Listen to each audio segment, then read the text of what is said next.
ධාරා විද්‍යුතය පාඩමේ revision video එක තමයි මේක. මේ වීඩියෝ එක බලලා වාට පුළුවන් ධාරා විද්‍යුතය පාඩමේ 95ක් විතර කවර් කරගන්න. ඒ වගේම තමයි දැන් කට්ටිය හරි කම්මැලි තියරි බලන්නේ. එහෙනම් මේ වීඩියෝ එකේ දිගටම තියරි යන්නේ නැහැ. මුල් ආරම්භයේදී තියරි චුට්ටක් කියලා දෙනවා. ඊට පස්සේ දිගටම යන්නේ ගණන් හදන කෙටි ක්‍රම සහ කොහොමද ගානක ටක් ගාලා අගයන් දාලා ගාන විසඳන්නේ ඒවා කියලා දෙනවා. එහෙනම් එක්සෑම් එකේදී එන ඕන ගණක් හදාගැනීමේ හැකියාව මම හිතනවා මේ වීඩියෝ එක බලලා ඉවරේ අවසානයේදී වාට ලැබෙයි කියලා. ඒ වගේම තමයි පාස් පේපර්ස් වල ආපු ගණන් හදන හැටි කියලා දෙනවා. ඒ හින්දා මම හිතනවා මේ ගොඩක් ඵලදායී වීඩියෝ එකක් වෙයි කියලා. ඔයා තාමත් මගේ channel එක subscribe කරලා නැත්නම් දැන්ම subscribe කරන්න. bell icon එකත් click කරන්න. ඒ වගේම තමයි අනිත් යාළුවන්ටත් බලන්න share කරන්න. හොඳයි. එහෙනම් අපි වීඩියෝ එක පටන් ගමු. මේක එක දිගට දැන් ලියා ගන්න වෙනම ටයිම් එකක් දෙන්නේ නැහැ. ඔයා පොඩ ස්ටොප් කරලා ලියා ගන්න. හරි මේකේ කියන සියලුම දේවල් ලියා ගන්න. මොකද උගක් වැදගත් ඒ වාට ෂෝට් නෝට් එකක් වගේදී මේ කරන වීඩියෝ එක. හොඳයි. එහෙනම් පටන් ගමු. මුලින්ම අපි බලමු ශ්‍රේණිගත ප්‍රතිරෝධ පද්ධතියක් කියන්නේ මොකක්ද කියලා. ශ්‍රේණිගත ප්‍රතිරෝධ පද්ධතියක් කියන්නේ මෙන්න මේ වගේ එකකට. එක් ප්‍රතිරෝධයක කෙලවරට අනිත් ප්‍රතිරෝධය සම්බන්ධ කරලා තියෙන්න ඕන ඔන්න ඔය විදියට. මේ ප්‍රතිරෝධයේ කෙලවරට ඊළඟ ප්‍රතිරෝධය සෙට් කරලා ඒකේ කෙලවරට ඊළඟ ප්‍රතිරෝධය සෙට් කරලා මේ විදියට තියෙන ප්‍රතිරෝධ පද්ධතියකට අපි කියනවා ශ්‍රේණිගත ප්‍රතිරෝධ පද්ධතියක් කියලා. ශ්‍රේණිගත ප්‍රතිරෝධ පද්ධතිය හඳුනා ගන්න තියෙන ලේසිම ලක්ෂණය තමයි මේ විදියට ප්‍රතිරෝධ එක දිගට සෙට් කරලා තියෙන එක. අනිත් දේ තමයි ගානක් හදද්දී මෙහෙම සෙට් වෙලා තිබිලා විතරක් මදි. අපි බලන්න ඕනේ මේ සියලුම ප්‍රතිරෝධ තුලින් ගලා යන්නේ එකම ධාරාවක්ද කියලා. මෙන්න මේ විදියට. එකම ධාරාවක්ද කියලා චෙක් කරන්න ඕනේ. වෙනස් ධාරා එන්න පුළුවන් මේ අතර මැද්දේදී වයර් කෑලි ආවොත් එහෙම. හරිද? ඒ හින්දා බලන්න ඕනේ එකම ධාරාවක්ද ගලන්නේ කියලා. එකම ධාරාවක් ගලනවා නම් මේ ප්‍රතිරෝධ තුන ශ්‍රේණිගතයි කියලා ගන්න පුළුවන්.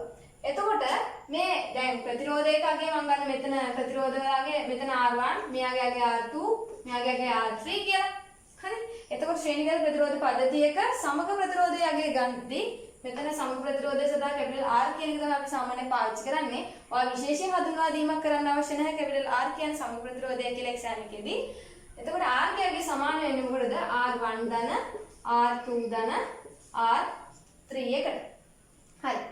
මෙහෙම ලිව්වන් පස්සේ ඔයාලට පේනවා අපිට ශ්‍රේණිගත ප්‍රතිරෝධ පද්ධතියක සමග ප්‍රතිරෝධයගේ හොයාගන්න ඕන නිකන් කරන් තියෙන මේ ප්‍රතිරෝධ සෙට් එක එකතු කරන එක විතරයි. හොඳයි. ඒ වගේම තමයි ඔයාලා දැනගන්න ඕනේ ශ්‍රේණිගත ප්‍රතිරෝධ පද්ධතියක එක් එක් ප්‍රතිරෝධය හරහා තියෙන විභව බැස්ම වලගේ එකතු කරාම ඒකේ එකතුව සමාන වෙනවා සම ප්‍රතිරෝධය හරහා පවතින විභව අන්තරයට. නැත්නම් ඔයා මේ මුළු සෙට් එකම හරහා දෙන විභව අන්තරයට සමාන වෙනවා. හොඳයි. ඒක මේ විදිහට ලියන්න පුළුවන්. ඔයාලා හිතන්න මේ R1 ප්‍රතිරෝධය හරහා විභව බැස්ම නැත්නම් විභව අන්තරය V1 කියලා.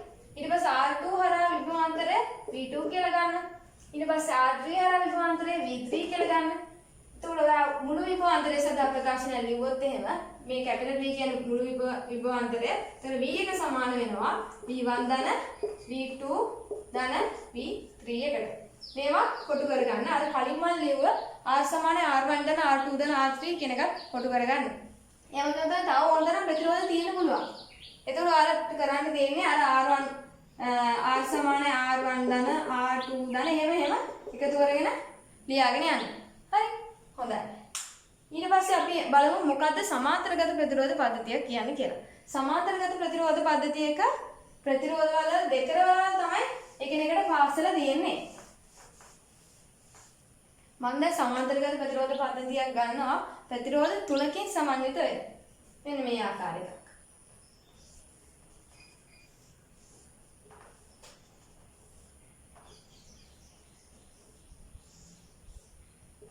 උඩම තියෙන ප්‍රතිරෝධය මම ගන්නවා R1 කියලා, මේක R2 කියලා ගන්නවා, මේක R3 කියලා ගන්නවා. හරි? සමාන්තරගත ප්‍රතිරෝධ පද්ධතියක හැම ප්‍රතිරෝධයක් කරාම තියෙන විභවාන්තරය එකමයි. මොකද මේ බලන්න මෙතන විභවය මම ගත්තොත් එහෙම VA කියලා. මෙතන විභවය මම ගත්තොත් එහෙම VB කියලා. මේ දෙකේ විභවාන්තරය ගනිද්දී එන්නේ හැම ප්‍රතිරෝධයක් සදාම විභවාන්තරය සදා ඉන්නේ VA අඩු කිරීම VB කියන අගේ. හරිද? එතකොට මට ගන්න පුළුවන් මේ හැම ප්‍රතිරෝධය හරහාම තියෙන එකම විභවාන්තරයක් කියලා. ලොකු ගණන් තියෙනවා. පොඩ්ඩක් මේ විදිහට ඊතලයක් දාලා ඔයා සමග ප්‍රතිරෝධය ඇද ගන්න එහා පැත්තේ.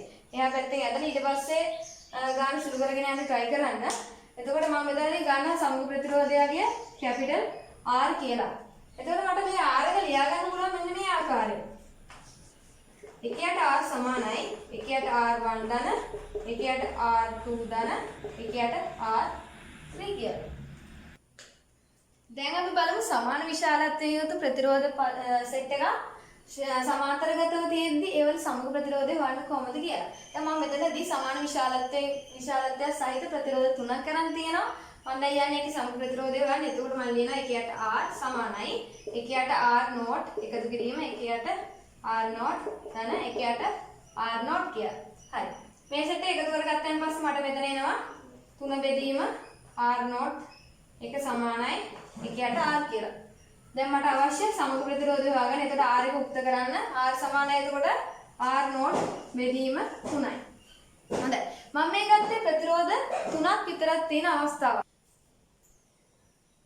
දැන් අපි බලමු සමාන විශාලත්වයෙන් යුක්ත ප්‍රතිරෝධ n ගණනක් තියෙද්දි කොහොමද සමග ප්‍රතිරෝධය එකපාර ගන්න කියලා. මේක උගම වැදගත් වෙන්නේ MCQ සඳහා. ඒක හොඳට අහගෙන ඉන්න.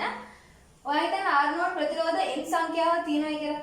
එතකොට ඔයාලට සිද්ධ වෙනවා මේ එකයට R නෝට් කියන එක n ගණනක් ලියන්න. ඔයා හිතන්න දැන් මෙතනට අනුව නම් n සමානයි 3යි. n කියන්නේ විශාලත්වයෙන් සමාන ප්‍රතිරෝධ සංඛ්‍යාව. දැන් මෙතනට අනුව නම් 3යි. හරිද?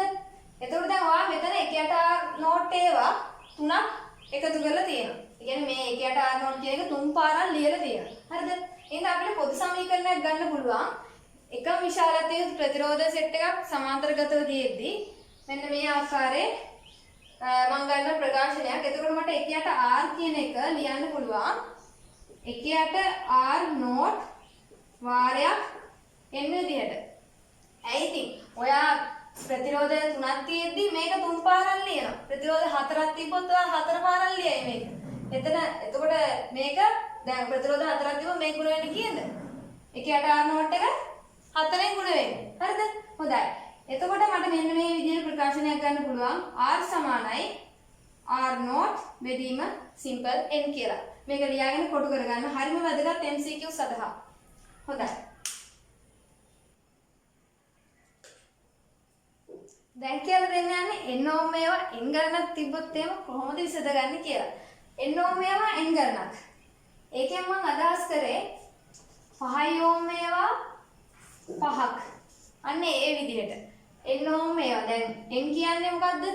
සමාන විශාලත්වයෙන් යුත් ප්‍රතිරෝධ ගණන. එතකොට මෙතන සමාන විශාලත්වයෙන් යුත් ප්‍රතිරෝධය කියන්නේ 5 ඕම් මේවා 5ක් තියෙනවා. හරිද? එතකොට n සමාන වෙන්නේ 5ට. එතකොට මෙතන n ඕම් කියලා ගත්ත මෙතන n කියන්නේ 5. හරිද? n ඕම් මේවා ඔයා හිතන්න n ගණනක් තියෙනවා කියලා.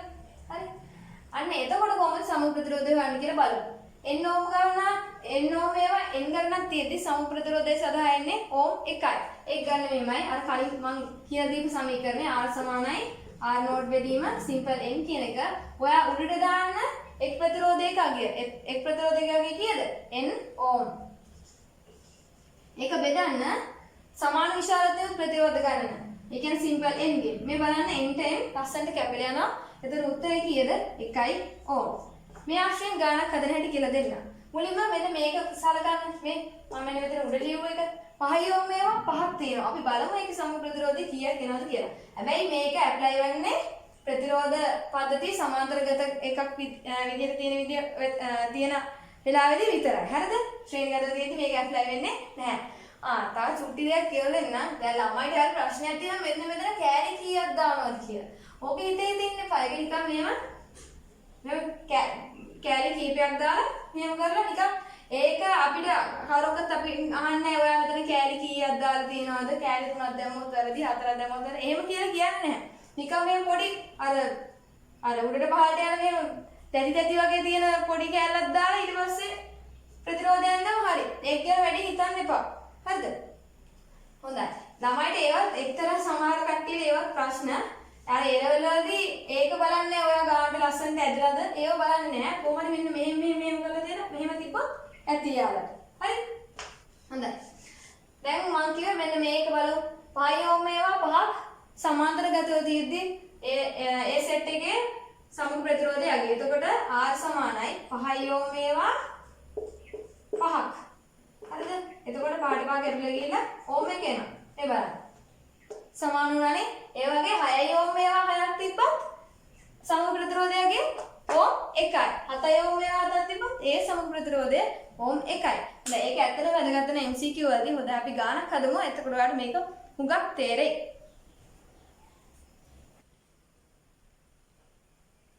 දැන් ඔයා මේ ප්‍රශ්නේ ලියා ගන්න. මෙතන ක්වෙස්චන් එකක් ඉන්න Q කියලා දාලා මම දීලා තියෙනවා. AB හරහා සමග ප්‍රතිරෝධය සොයන්න. AB කියන්නේ මේ සමාන්තරගත ප්‍රතිරෝධ පද්ධතියේ දෙකලවර තියෙන අග්‍ර දෙක. හරි. මේ අග්‍ර දෙක හරහා සමග ප්‍රතිරෝධය තමයි දැන් හොයන්න යන්නේ. මේක ඇද ගන්න. හරි. දැන් මම ඔයාලට කලින් කියලා දුන්නා n ඕම් මේවා n ගණනක් තියෙද්දි n ඕම් ඒවා n ගණනක් තියෙද්දි සමග ප්‍රතිරෝධය කීයද? 1 ඕම් කියලා. ඒ වගේම ඔයාලට 1 ඕම් එකක් දුන්නොත් එහෙම එයා වෙනුවට ඔයාලට දාන්න පුළුවන් n ඕම් ඒවා n ගණනක්. අර නිකන් ඌ මට ගැහුවා මට ඌ ගැහුවා වගේ එන්නේ සීන් එකක් තමයි මෙතනත් වෙන්නේ. හරිද? හොඳයි. දැන් ඔයාලට නිකමට හිතන්න මම මේ ගානෙන් මේක පැහැදිලි කරලා දෙන්න. හරිද? හොඳයි. දැන් මෙතන බලන්න. දැන් මේක ඔයාලට විසඳන්න එනවා. විසඳන්න ආවන් පස්සේ මට වඩාත් ලේසි මේ ඔක්කොම ප්‍රතිරෝධ සෙට් එකම 5 ඕම් මේවා බවට පත් කරගත්තා. හරි. ඒක මම කරන වැඩේ 1 ඕම් වෙනුවට 5 ඕම් මේවා 5ක් දාගන්නවා. වැරද්දක් තියනවද? නෑ නේද? ඔන්න බලන්න. ඔයා හිතන්නේ 1 ඕම් කියලා. 1 ඕම් සමග ප්‍රතිරෝධයක් ඇති කරගන්න ඕනේ කියලා හිතන්න. එතකොට R කියන්නේ 1 ඕම්. හරිද? එතකොට R නෝඩ් වෙදී මෙන්න මේකට ආදේශ කරමු. එතකොට සමග ප්‍රතිරෝධයගේ 1යි ඊට පස්සේ එක් ප්‍රතිරෝධයක විශාලත්වය මට එන්න ඕනේ කීයද? 5 ඕම් කියලා. ඊට පස්සේ බලමු එහෙම ප්‍රතිරෝධ කීයක් දාන්න ඕනද කියලා. එතකොට n වලට එනවා කීයද? 5ක්. අසල් මෙතන 1 ඕම් කියලා දාන්න ඕනේ. එතකොට n වලට එනවා 5යි කියලා. හරි. එහෙනම් මම මෙතන මට පුළුවන් මේ 1 ඕම් වෙනුවට මෙතනට සමාන්තරගතව පවතින 5 ඕම් ප්‍රතිරෝධ 5ක් දාගන්න. හරි. එතකොට මට කෙලින්ම මෙන්න මේකට දාලා මුළු 5 ඕම් ප්‍රතිරෝධ ගන්න මෙන්න මෙතනට ආදේශ කරලා මට හොයාගන්න පුළුවන් මේ මුළු ප්‍රතිරෝධ පද්ධතියෙම සමග ප්‍රතිරෝධය. හොඳයි. එහෙනම් මම මේක මේ විදිහට ගන්නවා. මුලින්ම ගණන් කරගෙන ඉන්න 5 ඕම් ඒවා කීයක් තියෙනවද කියලා. කෙලින්ම ගණන් කරලා ගන්න ඕගොල්ලෝ ඒවා කීයද? 1යි 2යි. එහෙනම් 5 ඕම් ඒවා දෙකක් තියෙනවා. ඊට පස්සේ 1 ඕම් ඒවා 1 ඕම් එකකින් 5 ඕම් ඒවා කීයක් එතනට ප්‍රතිස්ථාපනය කරන්න පුළුවන්ද? 5 ඕම් ඒවා 5ක් දාන්න පුළුවන් 1 ඕම් වෙනුවට. මෙතන 1 ඕම් වෙනුවට මට 5 ඕම් ඒවා 5ක් දාන්න පුළුවන්. හොඳයි. දැන් මෙතන මේ වල එකතුවෙන් මට ගන්න පුළුවන් මුළු 5 ඕම් මේවා ගන්න. එතකොට 5 10යි 11යි 12යි. ඔක්කොම එතකොට සිම්පල් n සදා එනවා 12. ඒ කියන්නේ 5 ඕම් මේවා 12ක් සෙට් කරා නම් මෙන්න මේකේ සම ප්‍රතිරෝධය වෙනවා. හොඳයි. දැන් මෙතනදි ගිහින් අගයන් ආදේශ කරලා බලමු. ඔන්න දැන් සම ප්‍රතිරෝධය ගන්න යන්නේ. එක් ප්‍රතිරෝධයේ විශාලත්වය 5 ඕම්. බෙදීම මුළු ප්‍රතිරෝධ ගන්න 12යි. එහෙනම් මේ ප්‍රතිරෝධ පද්ධතියේ සම ප්‍රතිරෝධය කීයද? 12යි 12න් 5යි ඕම්. මේක සුළු කරලා දශම උත්තරේ තියන්න. හරි. අන්න ඒක තමයි ගාන විසඳන්නේ. මෙන්න මේක පුළුවන් මේ ගාන හොඳට ප්‍රැක්ටිස් වෙන්න. තව අගයන් දදා තව ගානක් දෙකක් හදන්න තනියෙන් ගානට අගයන් දදා. හරි. මේ වගේ ප්‍රතිරෝධ පද්ධතියක් දැක්කම පස්සේ දාඩිය දාන කට්ටියත් ඇති. ඒ කට්ටියට මේ වගේ ගානක් සරලව හදාගන්නේ කොහොමද කියලා තමයි කියලා දෙන්න යන්නේ. හොඳට අහගන්න. මුලින්ම අපි බලනවා මොන ප්‍රතිරෝධද ශ්‍රේණිගතව තියෙන්නේ කියලා. ඔච්චර ලොකු සයිස් එකකට ගන්න දුන්නත් ඉස්සෙල්ලම බලන්න ඕන කොයි ප්‍රතිරෝධ සෙට් එකද ශ්‍රේණිගතව තියෙන්නේ කියලා. මොකද ශ්‍රේණිගතව තිබ්බ ගමන් මට පුළුවන් කට්ටක් ගාලා ප්‍රතිරෝධ ටික එකතු කරලා ඒ සෙට් එකේ සමග ප්‍රතිරෝධය ගන්න. හරි. බලමු දැන් මෙතන මොනවාද දැන් ශ්‍රේණිගතව තියෙන්නේ. මට මේ විදිහට මේ තුන් දෙනා නම් ශ්‍රේණිගතව නෙමෙයි තියෙන්නේ. හරි. මොකද එකම ධාරාවක් යන්නේ දෙයක් නැහැ. මෙතනින් ධාරාවක් ආවොත් 2 ඕම් තුලිනුත් යන්න හදනවා. 6 ඕම් තුලිනුත් යන්න හදනවා. නමුත් මෙන්න මේ ප්‍රතිරෝධ තුන බලන්න 2 ඕම් 2 ඕම් 2 ඕම්. මේ තුන තියෙන්නේ කොහොමද? ශ්‍රේණිගතව. ඕන එක්කෙනෙක්ට තේරෙනවා මෙතනින් එන ධාරාව එහෙමම කොහෙන්වත් හැරෙන්නේ නැතුව මේ දක්වා එනවයි කියලා. හොඳයි. එහෙනම් මම කරන වැඩේ මුලින්ම මෙන්න මේ තුන් දෙනා විසඳගෙන ඉන්නවා. ඒ තුන් දෙනා විසඳගත්තන් පස්සේ විසඳනවා කියන්නේ මේ තුන් දෙනා එකතුව ගන්න එක කරන්න ඕන. එතකොට 2 2යි 4යි 4යි 2යි 6යි කියලා ගන්න පුළුවන්. හරි. ඊට පස්සේ විසඳද්දී මෙන්න මේ විදිහට ඊතලයක් දාලා ඕගොල්ලෝ අපි දැන් මේ වගේ සමාන්තරගත මේ වගේ ප්‍රතිරෝධ පද්ධතියක් ආවන් පස්සේ ඒක විසඳද්දී මම නම් කරන්නේ මේ විදිහට ඊතලේ දාලා ඉස්සරහින් විසදලා ගන්න උත්තරේ අද ගන්න. ඒ විදිහට ස්ටෙප්ස් කීපයක් එන්න පුළුවන්. අවුලක් නැහැ. මේ ඒ කියන්නේ ටිකක් වෙලා යනවා තමයි. නමුත් එහෙම කරන්න මේ ඒ කියන්නේ වෙලාව තියෙනවා නම් ඒ කියන්නේ තියරි එක දැන් ලියාගන්න ඉතින් එහෙම ලියාගන්න. එක්සෑම් එකේදී පරිස්සමෙන් හැබැයි මෙහෙම ලියාගන්න එකේ තියෙන වාසිය මොකක්ද දන්නවද? එතකොට අර වරදින්න තියෙන හැකියාව අඩු වෙනවා. හරි? ඊට පස්සේ දැන් මෙතනට අර මේ දෙකයි යෝ මේක එහෙමම තියෙනවා. ඊට පස්සේ මෙතන 6යි යෝම් එකත් එහෙමම තියෙනවා. ඊට පස්සේ මෙතන 4යි යෝම් එකත් එහෙමම තියෙනවා. හරි? ඊට පස්සේ මේ තුන එකතු දැන් මම ගත්ත ඔක්කොම ආවට 6යි යෝම් කියලා. හරි? ඊට පස්සේ මෙන්න බලන්න මෙන්න මේ දෙන්න. මේ දෙන්න කොහොමද තියෙන්නේ? සමාන්තර ගත. මේ බලන්න. ඒ දෙන්න හරහා එක විභවාන්තරයක් ගන්නත් පුළුවන්. ඒ දෙන්නගේ මේ දෙකවලවත් පාසල තියෙන එකට. හරිද? එතකොට දැන් මේ දෙන්නගේ සමග ප්‍රතිරෝධය ගන්න මම අර පාවිච්චි කරන්නේ අර මම කියලා දීපු සමීකරණේ R = R නෝට් බෙදීම n කියන එක. හරි. දැන් සමාන විශාලත්වයෙන් ප්‍රතිරෝධ කීයක් තියෙනවද මෙතන? දෙකක් තියෙනවා. එක් ප්‍රතිරෝධ එකක්ගේ 6යි 6 බෙදන දෙකෙන් උත්තර එනවා 3යි යෝම් කියලා. එහෙනම් මට මේ දෙක වෙනකොට දාගන්න පුළුවන් 3යි යෝම් එකක්. හරි. එහෙනම් මේ විදිහට තව සුළු වෙනවා. මෙතන දෙකක් එනවා. මෙතන කීයක් එනවද? 3යි යෝම් එනවා. මෙතනට කීයක් එනවද? මෙතනට 4යි යෝම් වෙනවා. ඕම් කියන එක දාගෙන යන්න. හරි. ඊට පස්සේ දැන් මේ ප්‍රතිරෝධ තුන කොහොමද තියෙන්නේ? ශ්‍රේණිගතවනේ. අන්න දැන් නිකන් එකතු කරලා සමග ප්‍රතිරෝධය ගන්න තියෙන්නේ. තුන නිකන් එකතු කරන්න. 3යි 2යි 5යි 5යි 4යි 9යි ඕම්. ඔන්න මේ ප්‍රතිරෝධ පද්ධතියේ සමග ප්‍රතිරෝධය හොඳයි. මෙතන වාගෙන් අහන්නේ ගානේ සාමාන්‍ය AB අතර සමග ප්‍රතිරෝධය කීයද? XY අතර සමග ප්‍රතිරෝධය කීයද? නේද? ඉංග්‍රීසි අකුරු දෙකක් දාලා දෙයි. එතකොට මෙතනට A කියලා වලට අදාළ මෙතන පොයින්ට් එක මෙතන A කියලා එනවා අග්‍රේ මෙතන එනවා B කියලා. අයි මේකමනේ අපි මෙහෙම සුරු කරගෙන ආවේ. ඒකයි. හොඳයි. දැන් යමු තව ගානකට. කඩේට තියනවා නම් මේ ප්‍රතිරෝධ පද්ධතියේ කිසියම් ප්‍රතිරෝධ සෙට් එකක් නැවත නැවතත් යෙදෙනවා. නැත්නම් මේ එකම විදිහට නැවත නැවතත් යෙදෙනවා. මේ කඩේට තියනවාද කියලා බලන්න ඕනේ. දැන් ළමයි ඔයගොල්ලෝ දැන් මේක කරලා ගිහලා ඊට පස්සේ කඩේ නැති ඒවටත් මේ ක්‍රමය ඇප්ලයි කරන්න යන්න එපා. හරි දැන් කලින් හැදුවා මතකද? කලින් හදපු ගානේ කඩේරි නෑ. ඒක අනන්තය දක්වා පිටපත් වෙන ප්‍රතිරෝධ තියෙන ප්‍රතිරෝධ පද්ධතියක් නෙමෙයි. මේකේ දැන් කඩේරි තියෙනවා. හින්ද මේකේ ප්‍රතිරෝධ සෙට් එක අනන්තය දක්වා පිටපත් වෙනවා. පිටපත් වෙනවා කියන එක ඇත්තටම සිංහල තේරුම මොකක්ද? මොකක් හරි කැලලක් නැවත නැවතත් යෙදෙනවා. නැත්තම් පුනරාවර්ත ලෙස යෙදෙනවා කියන එක. දැන් මේ ප්‍රතිරෝධ පද්ධතියේ නැවත නැවතත් යෙදিলা තියෙන කැලල මොකද්ද? මෙන්න මේ ප්‍රතිරෝධ තුන නේද නැවත නැවතත් යෙදিলা තියෙන්නේ. මේ බලන්න මේ C මෙන්න මේ C අකුර හැදෙන්නට මෙන්න මේ විදිහට තියෙන ප්‍රතිරෝධ තුන තමයි නැවත නැවතත් යෙදিলা තියෙන්නේ. හොඳයි. මේ වගේ ප්‍රතිරෝධ පද්ධතියක සමග ප්‍රතිරෝධය ගන්නේ මේ මුලින් යෙදෙන ප්‍රතිරෝධ තුන තියෙනවානේ. ඒ ප්‍රතිරෝධ තුන හැර ඉතිරි ප්‍රතිරෝධ සෙට් එක තියෙනවානේ. අන්න ඒ ප්‍රතිරෝධ සෙට් එකේ සමග ප්‍රතිරෝධය කියන්නේ මෙන්න මේ කොටසේ සමග ප්‍රතිරෝධය අනන්තයට අල්ලන්න වෙන්නේ එන්නේ සෙට් එකේම සමග ප්‍රතිරෝධය සමාන වෙනවලු මේ මුළු ප්‍රතිරෝධ පද්ධතියේම සමග ප්‍රතිරෝධයට. අන්න ඒ ආදායම තමයි අපි මේ වගේ කාරණාවක් විසඳ ගන්න. ඒ කියන්නේ මෙන්න මේම. මට මේක තව ටිකක් සරල කරලා අද ගන්න පුළුවන් මෙන්න මේ ආකාරයෙන්. ඒ දැන් මම කියලා දීපු තියරි එකට අනුව R නෝට්. එතන මට මේ ඔක්කොම වෙනුවට මේ පැත්තේ තියෙන ඔක්කොම වෙනුවට මට දාන්න පුළුවන් කැපිටල් R කියලා. මේ සෙට් එකේම සමග ප්‍රතිරෝධය සමාන වෙනවා කැපිටල් R ට. නැත්තම් මුළු පද්ධතියේ සමග ප්‍රතිරෝධයට. හරි? ඊට පස්සේ මෙතන R නෝට් එක එහෙමම තියෙනවා. එයත් නැවත නැවත එතන කැල්ලන්නේ. ඊට පස්සේ මෙයත් එහෙමම තියෙනවා. මුල් කොටසේ එහෙමම තියෙනවා. මොකද එයා නැවත නැවත දෙන්නේ. හරි. ඊට පස්සේ මට ඕනේ මේ සෙට් එක වෙනුවට මෙතනින් මම දාගන්නවා කැපිටල් R කියලා. මේ ඔක්කොම සෙට් එක තියෙන්නේ මේ R නෝට් සමාන්තරගතව. මොකද මේ බලන්නේ දෙකලවරවල් එකට සෙට් කරලා තියෙන්නේ. හරි? හොඳයි. ඔන්න ඔය විදිහට අදගත්තයින් පස්සේ මට පුළුවන් දැන් මේකේ සමග ප්‍රතිරෝධය හොයන්න. මෙන්න මේ වගේ දෙන්නෙක් ආවොත් කොහොමද සමග ප්‍රතිරෝධය හොයන්නේ? කෙටි ක්‍රමයක් කියලා දෙන්න යන්නේ සමග ප්‍රතිරෝධය සෙවීම සඳහා. ඒ කියන්නේ විශාලත්වයෙන් අසමානව සමාන නැත්නම් මෙහෙම කියන්නම්කෝ.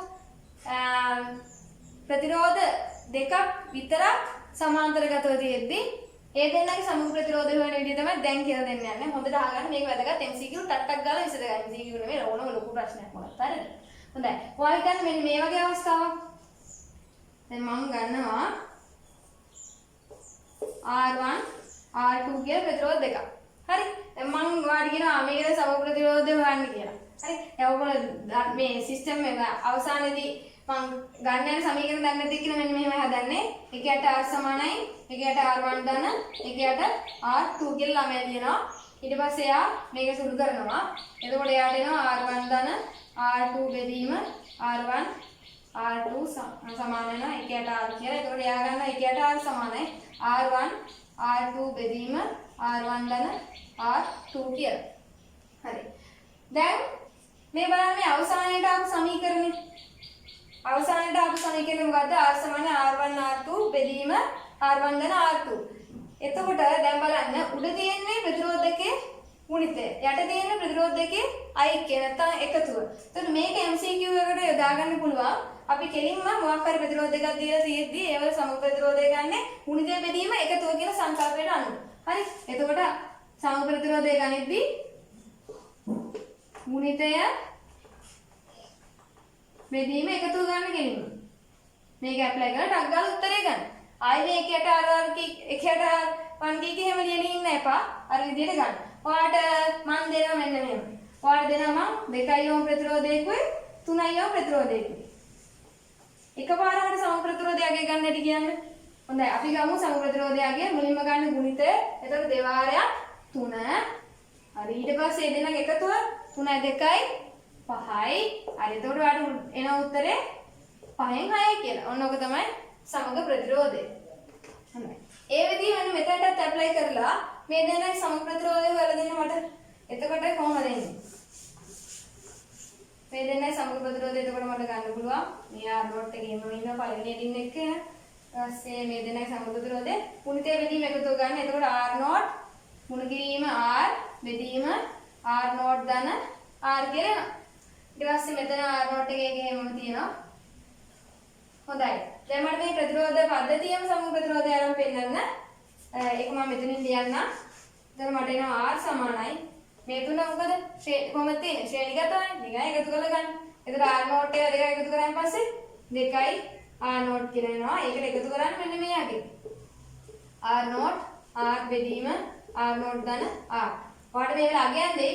සියම R ගේ හෝ R නෝට් ගේ ඔයාලට තියෙන්නේ මේ උත්තරේ ගන්න මේ විදිහට හදලා.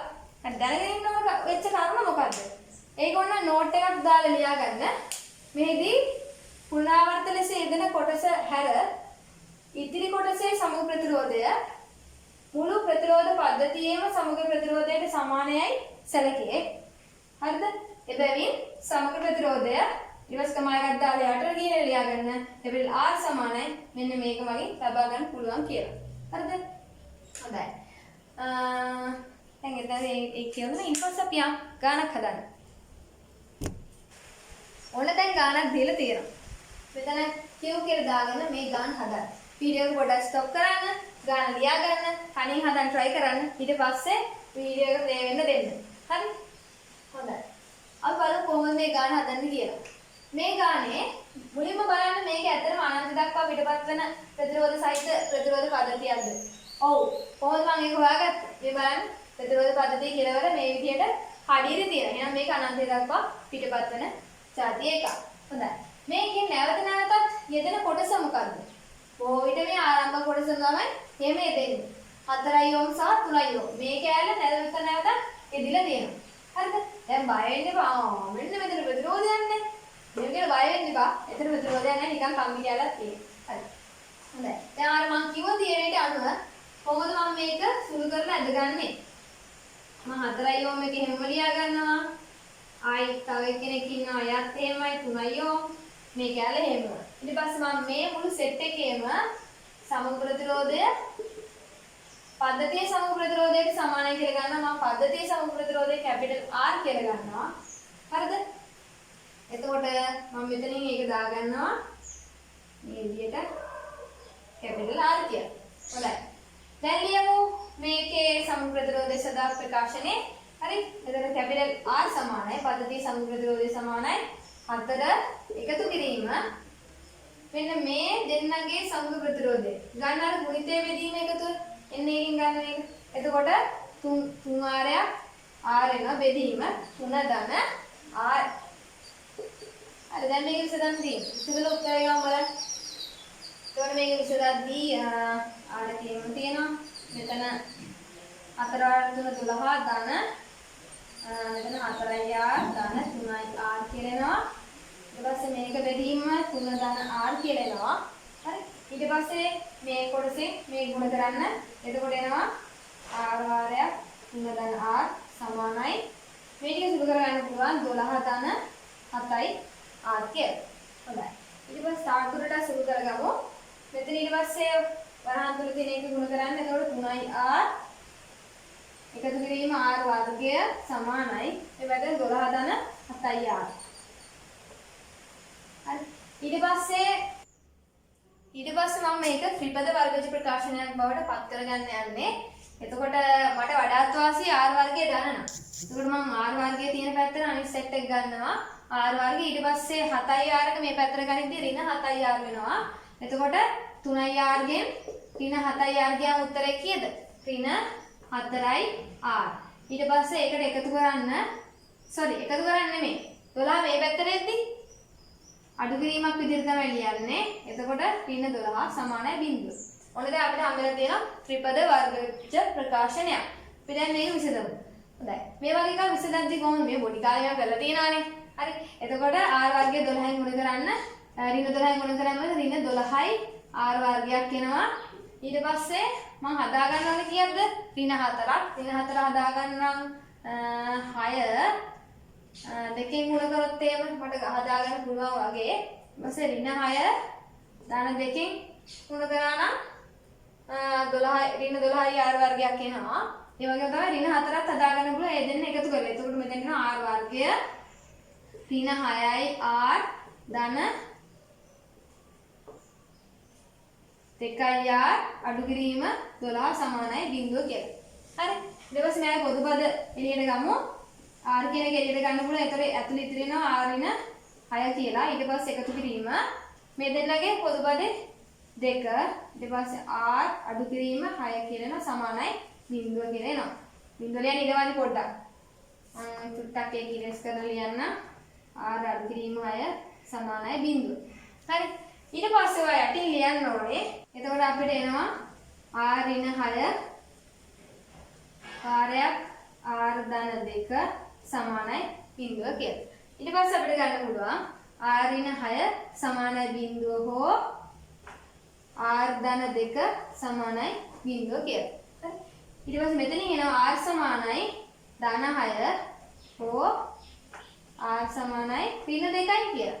ප්‍රතිරෝධය සඳහා කිසිම විටක ඍණ අගයක් එන්න බෑ.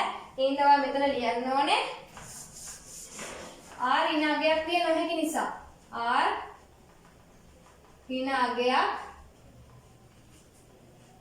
විය නොහැකි නිසා r ඍණ අගයක් විය නොහැකි නිසා දැන් r සදා ගන්න කීයද? ඍණ 2යි ඕම් කියලා ගන්නවද? නෑ. 6යි ඕම් කියලා තමයි ගන්න. r සමානයි 6යි ඕම් මේ කියලා ගන්න. හොඳයි. එහෙනම් අපේ මේ මුළු ප්‍රතිරෝධ පද්ධතියම සමුහ ප්‍රතිරෝධය කීයද? ඕම් 6යි. හරි.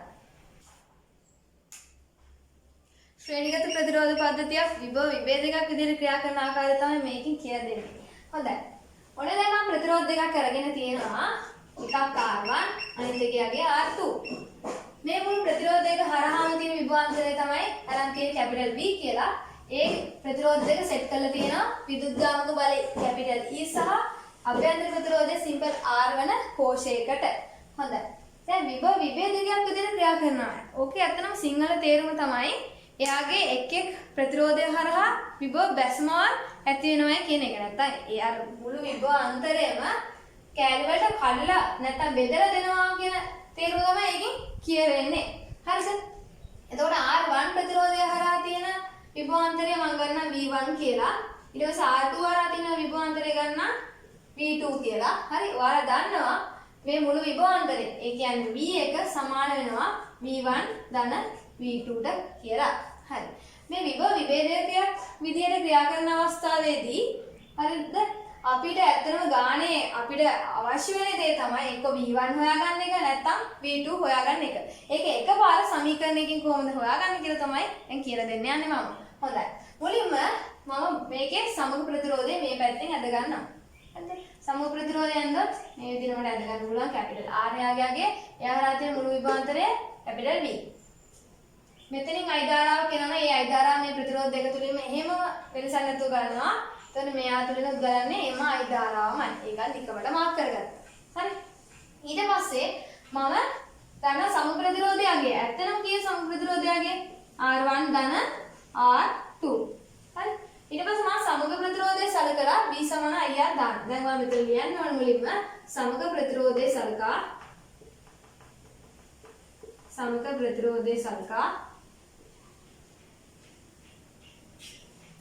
ඊට පස්සේ මම දාලා දැන් සමග ප්‍රතිරෝධය සලකලා V සමානයි IR.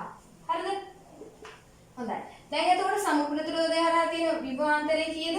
V කියලා එනවා. එයා තුලින් ගන්න ධාරාව I. ඊට පස්සේ එයාගේ මුළු සමග ප්‍රතිරෝධය වෙනකොට මට ආදේශ කරන්න පුළුවන් R1 එකතු කිරීම R2 කියලා.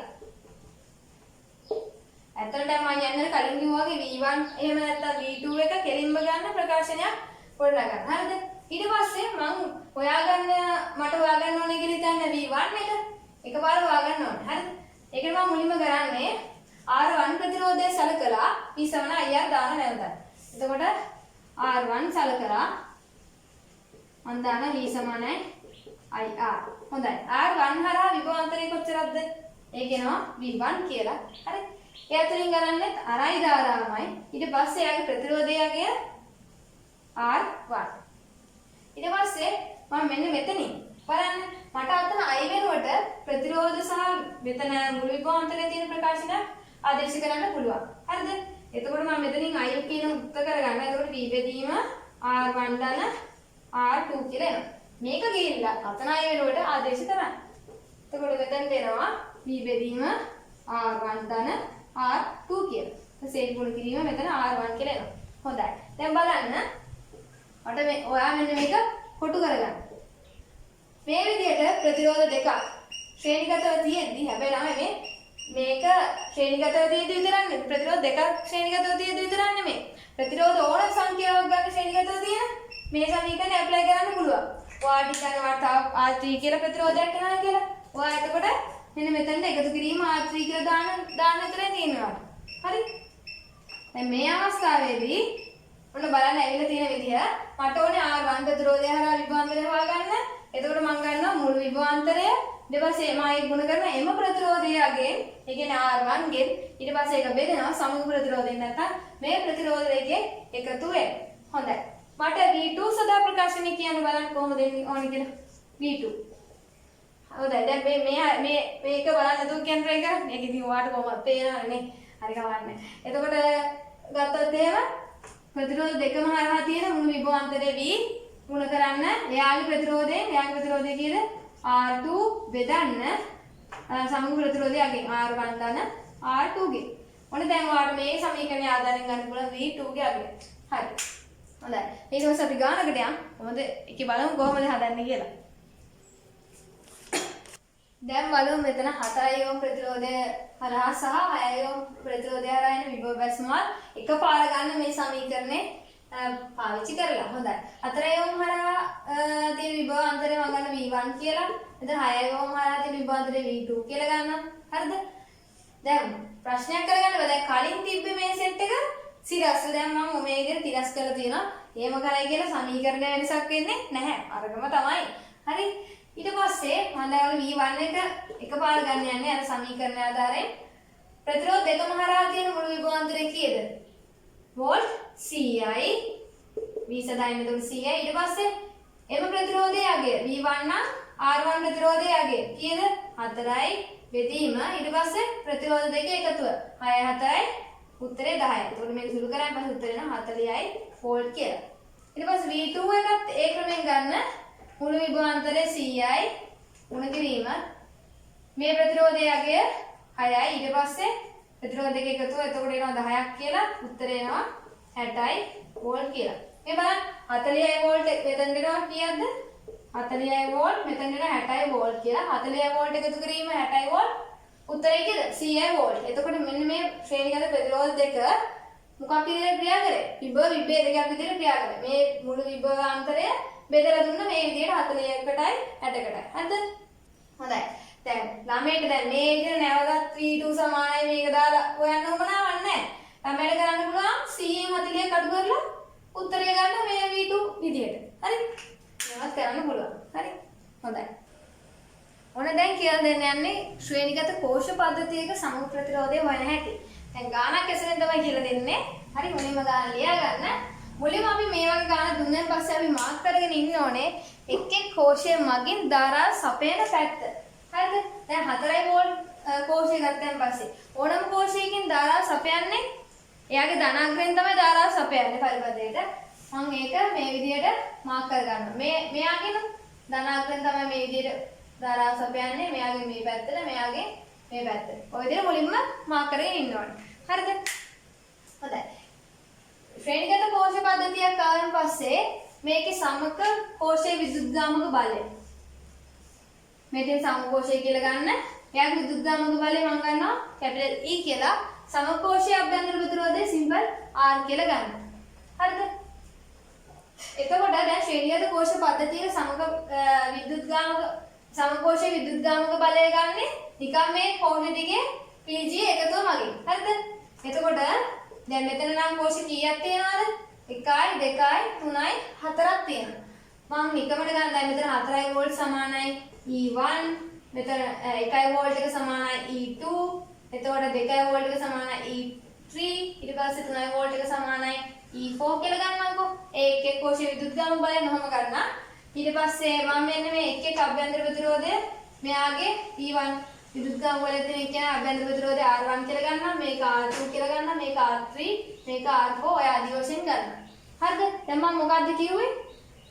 සමකෝෂයේ විදුද්ගාමක බලය ගන්න ඕන නම් මේ වගේ අනිත් කෝෂවල විදුද්ගාමක බලයන් Vg අයිති ගන්නවා. ඒ කියන්නේ දැන් අපි සලකන ලබන පැත්තකට තියෙන සලකන ලබන පැත්තකට ධාරා සපයන කෝෂවල විදුද්ගාමක බලයන් එකතු වෙන විදිහට ඊට ප්‍රතිවිරුද්ධ පැත්තට ධාරා සපයුත් එහෙම එතනදී විනාගයක් එන විදිහට ගන්න ඕනේ විදුද්ගාමක බලය. හොඳයි. දැන් මේ පැත්තේ දැන් ලියාගෙන යමු. මෙතනින් වැඩි කෝෂ ප්‍රමාණයක් මේ පැත්තෙන් ධාරා සපයන්නේ. ඒ හින්දා මම දැන් මට ඇත්තට විදුද්ගාමක බලය සදා ධනාගයක් ගන්න අවශ්‍යයි. මම ඒ හින්දා මේ පැත්ත සලකනවා. හරිද? එතකොට මේක ඔය E1 ආදී වශයෙන් සංකේත වලින් ලියුවොත් එහෙම මට E1 කියන එක ලියන්න පුළුවන්. මේ පැත්තේ මම සලකන්නේ E1 ඊට පස්සේ මේ බලන්න මෙතනදී ඒ පැත්තට නෙමෙයි ධාරාව සපයන්නේ අනිත් පැත්තට. එතකොට මෙතන ඍණ E2 හරි. ඊට පස්සේ මෙයා මේ පැත්තටමයි ධාරාව සපයන්නේ. එතන එකතු කිරීම E3 ඊට පස්සේ මෙයා මේ පැත්තටමයි ධාරාව සපයන්නේ. එකතු කිරීම E4 කියලා එනවා. හරි. ඊට පස්සේ දැන් මේක ආධාරයෙන් මට හොයාගන්න පුළුවන් E ගියාගේ. ඊට පස්සේ මට දැන් සිම්පල් R ගියාගෙත් හොයාගන්න ඕනේ. සිම්පල් R හොයාගන්න සාමාන්‍ය ශ්‍රේණිගත ප්‍රතිරෝධ පද්ධතියක සමග ප්‍රතිරෝධය වෙන ආකාරයට. එතන R එක සමාන වෙනවා R1 එකතු කිරීම R2 ධන R3 ධන R4. හොඳයි. දැන් මේ ගානේ අපි උත්තරේ හොයන්නයි යන්නේ. මේකෙදි ඇත්තටම කරන් තියෙන දැන් නම් ඉතින් වැඩ කරන් තියෙන නිකන් ආදේශ කරලා උත්තරේ ගන්න එක. හරි. බලමු කීයක් යනවද කියලා සමග කෝෂයේ විදුද්ගාමක බලය. එතකොට E ගියාගේ වෙනවා ගාත. මෙතන මේ පැත්තට තියෙනවා 4 ඊට පස්සේ මෙතන රින් 1 ඊට පස්සේ මෙතන එකතු කිරීම 2ක් යනවා මේ පැත්තට තව 3ක් යනවා උත්තරේ කීයද 4යි 2යි 6යි 6යි 3යි 9යි 9 එකක් ගියාම උත්තරේ 8යි වෝල්ට් කියලා එනවා විදුද්ගාමක බලය හොයාගන්නවා අපි 8යි වෝල්ට් කියලා ඊට පස්සේ සිම්පල් R ගියගේ හොයාගන්න මොකද කරන්න ඕනේ මේ අභ්‍යන්තර ප්‍රතිරෝධ සෙට් එක නිකන් එකතු කරන්න තියෙන්නේ 2 1යි 3යි 3 1යි 4යි 4යි 3යි 7යි ඕම් කියලා උත්තරේ එනවා. දැන් මම සිම්පල් R හොයාගෙන 7යි ඕම් කියලා. නම හරිම ලේසියි හොදන්න. කෝෂ සෙට් එකකින් ශ්‍රේණිගතව තිබ්බොත් හරිම ලේසියි. ඊට පස්සේ අපි බලමු කෝෂ සෙට් එක නැත්තම් කෝෂ පද්ධතියේ සමාන්තරගත එකක් වුණාන් පස්සේ සමකෝෂ විදුද්ගාමක බලය, සමකෝෂ අභ්‍යන්තර ප්‍රතිරෝධය හොයන ආකාරය. මේ රූපය මම පෙන්වලා තියෙන්නේ සමාන්තරගත කෝෂ පද්ධතිය. මේ කෝෂ පද්ධතියේ සමග කෝෂය මම මෙන්න මේ විදිහට ඇද ගන්නවා. සමකෝෂයේ විදුද්ගාමක බලය කැපිටල් E කියලා ගන්නවා. එයාගේ අභ්‍යන්තර ප්‍රතිරෝධය සිම්පල් R කියලා ගන්න. කලින් විදිහම තමයි. හොඳයි. දැන් මෙතනදී ටිකක් වෙනස් ගාන හදන හැටි. මෙතනදී අර ප්‍රතිරෝධ සෙට් එක නම් සාමාන්‍ය විදිහට මේ අර සමාන්තරගතව තියෙන ප්‍රතිරෝධ සෙට් එකක් කියලා සලකලා ඒ විදිහටම ප්‍රකාශනය ලියන්න. ඒකට එකයට R එක සමාන කරන්න. එකයට R1 එකතු කිරීම එකයට R2 එකතු කිරීම එකයට R3ට. හරි. ඊට පස්සේ කෙලින්ම මේ E1 E2 ඒ ටික මේ විදිහට ලියලා ගන්න බෑ. ඒගොල්ලෝ කියනවා මෙන්න මෙහෙමලු ඒක ගන්න ඕනේ. සමකෝෂී විදුද්ගාමක බලය කැපිටල් E බෙදීම එයාගේ අභ්‍යන්තර ප්‍රතිරෝධය සමාන වෙනවලු මේ එක් කෝෂය එයාගේ අභ්‍යන්තර ප්‍රතිරෝධයට දරන අනුපාතයන්ගේ Vg එකතුවට නැත්නම් Vg යික්‍යයට. හරි. එතකොට මට ලියන්න පුළුවන් එක E1 බෙදීම R1 එකතු කිරීම E2 බෙදීම R2 එකතු කිරීම E3 බෙදීම R3 කියලා. ඔයාලා මෙන්න මේක කොටු කරගන්න. මේකට අදාළ මෙන්න මේක කොටු කරගන්න. මෙතෙන් ස්ටාර් එකක් දාගෙන යන්න මේක එක්සෑම් එකේදී මතක තියාගෙන යන්න ඕනේ දේ. හරි. හොඳයි දැන් අපි ගන්න කලින් එතකොට මේක හොඳට ඔළුවට පත්තියන් වෙනවා. මුලින්ම මට හොයන්න පුළුවන් ලේසිම එක හොයාගෙන ඉන්නවා. මම ඉස්සෙල්ලා නම් මේකට. ඒක ලේසිනේ. හරි.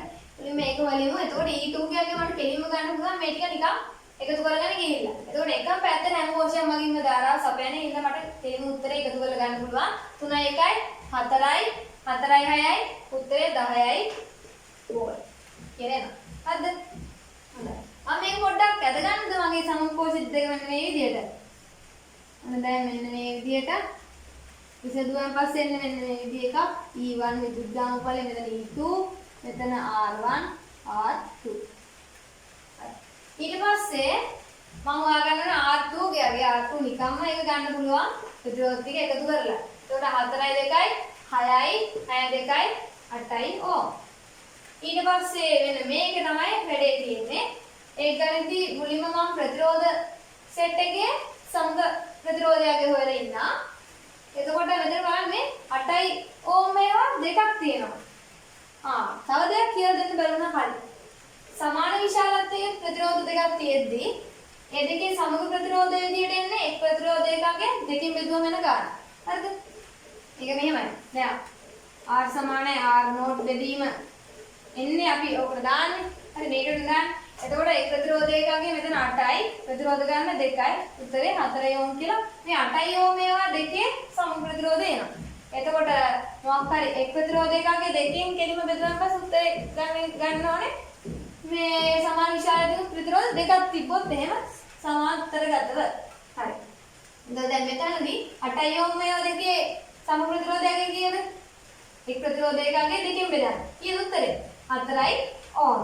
එතකොට ඒ 4යි ඕමුයි මෙතන 4යි ඕමුයි නැවතත් මොකද වෙන්නේ? ඒ 4යි ඕමුයි මෙන්න මෙතන 4යි ඕමුයි නැවතත් සමාන්තරගත වෙනවනේ.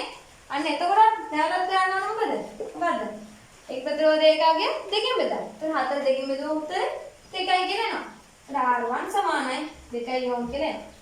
ඒක තේරුණාද? මම නැවතත් ඔන්න කියලා දෙන්නම්. මෙතන මේ බලන්න යටේ කොටකට අමතක කරන්න මේ දෙන සමාන්තරගතයි. එතකොට මේ දෙනගේ සම ප්‍රතිරෝධය හොයන්න මේකට දාලා බැලුවෙන් පස්සේ ඇත්තටම සමාන විශාලත්වයේ ප්‍රතිරෝධ දෙකක් සමාන්තරගතව තියෙද්දී ඒ දෙනගේ සමග ප්‍රතිරෝධය හොයන්න ලේසිම ක්‍රමය තමයි එක් ප්‍රතිරෝධයක විශාලත්වය දෙකකින් බෙදලා එන උත්තරේ ගන්න එක. හරි? දැන් එතකොට මෙතන මේක ඇප්ලයි කරන් පස්සේ උඩ 8 ඕම් මේවා දෙකට 8 ඕම් මෙයාගේ දෙකෙන් බෙදුවාන් පස්සේ සම ප්‍රතිරෝධයක් එන්න ඕන. එතකොට එයාගේ 4යි ඕම්. හරි? මේ සෙට් එකේ සම ප්‍රතිරෝධය කීයද? 4යි ඕම්. ඊට පස්සේ යට 4යි ඕම් එකම ඉතිරි වෙලා ඉන්නවා. දැන් මේ දෙකේ සම ප්‍රතිරෝධය බලමු. එතන එක් ප්‍රතිරෝධයකගේ දෙකෙන් බෙදන්න උත්තරේ 2යි ඕම්. හොඳයි. එතකොට මට R1 ගියගේ එනවා 2යි ඕම් කියලා. ඊට පස්සේ බලමු E1 ගියගේ හොයන්න. E1 ගියගේ හොයන්න කලින් ලියාගෙන ඉන්න ඕනේ නේද? අර E1 බෙදීම R1 සමානයි මෙතන ඉඳන් 16 බෙදීම එයාගේ අභ්‍යන්තර ප්‍රතිරෝධය 8 ඊට පස්සේ එකතු කිරීම 8 බෙදීම එයාගේ අභ්‍යන්තර ප්‍රතිරෝධය 8 එකතු කිරීම ඊට පස්සේ 8 බෙදීම 4 හරි. ඉතින් මේක සුළු කරන්න තියෙන්නේ. හරි. මම කරන වැඩේ මෙන්න මෙතනදී මේකේ උඩ යට දෙකම දෙකෙන් ගුණ කර ගන්නවා. ඉතින් 8ට 8ක් ගන්න පුළුවන් නේ. හරි ඊට පස්සේ